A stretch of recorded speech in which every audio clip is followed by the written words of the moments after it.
ரொம்ப கஷ்டப்பட்டாங்க அன்றைக்கி. கஷ்டப்பட்டு ரொம்ப சாப்பாடுகளாக கஷ்டப்பட்டாங்க. ஆனால் குடியை விட்டு இன்றைக்கி எங்கள் பெரியவங்க பேச்சு கேட்டுக்கின்னு எங்கள் ஆயா தான் எனக்கு மெயின்.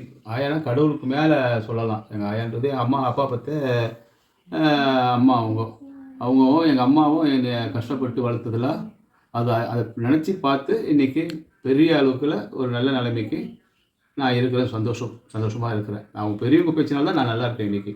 அதுபோல் எல்லாம் பெரியவங்க பேச்சு கேட்கணும் மெயின். இன்றைக்கி எல்லாம் காலில் கும்பிட்றாங்க. வயசான 100 வயசு 90 வயசு அவங்க காலில் கும்பிட்றாங்க. காரணம் அவங்க வழியில் நம்ம போகணும் தான். அவங்க வழியில் பின்பற்றாமல் அவங்க வரலாறு வாழ்க்கை இதெல்லாம் தெரியல. அதை தெரிஞ்சிக்க டைம் ஆகும். தெரியாது ஒரே ஷார்ட் என்ன பண்ணுறாங்க, அவங்க காலில் கும்பிட்றாங்க.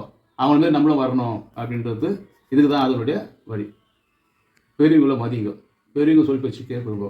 ஃபாஸ்ட் ஃபுட்டு இன்றைக்கி நிறைய இருக்குது. எல்லாம் சாயங்கி அதெல்லாம் போட்டு பண்ணுறாங்க. ஃபாஸ்ட் ஃபுட் ஐட்டம்லாம் சாப்பிடாதீங்க. உடம்புக்கு ரொம்ப கேடு. அதில் என் வீட்டில் ஃபாஸ்ட் ஃபுட்டாக அதே நல்லது செஞ்சு சாப்பிடுங்க.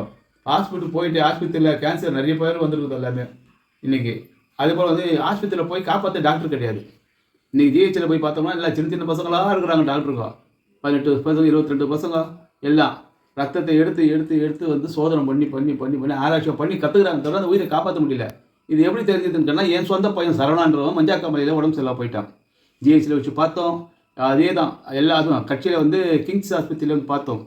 அங்கேயும் சரியாயில்லை. பில்டர்ஸ் ஆஸ்பத்திரியில் வச்சு பார்த்து 8 லட்ச ரூபா கூட செலவு பண்ணி பையன் யாருமே என் பிள்ளையை காப்பாற்றலை, செத்துட்டான். பையன் மஞ்சாக்காமலையில் செத்து போனமா எங்கள் கையில் கொடுத்தாங்க 8 லட்சம் வாங்கிட்டு. அதனால் ஃபாஸ்ட் ஃபுட்டு வெளியே சாப்பிட்றது விட்டுருங்க. வீட்டு சாப்பாடு வீட்டினுடைய பெரியவங்க செஞ்சு கொடுக்குற சாப்பாடு அதை நல்லா இருக்கும். அது சாப்பிடுங்க. உடம்பு நல்லாயிருக்கும், ஆரோக்கியமாக இருக்கும்.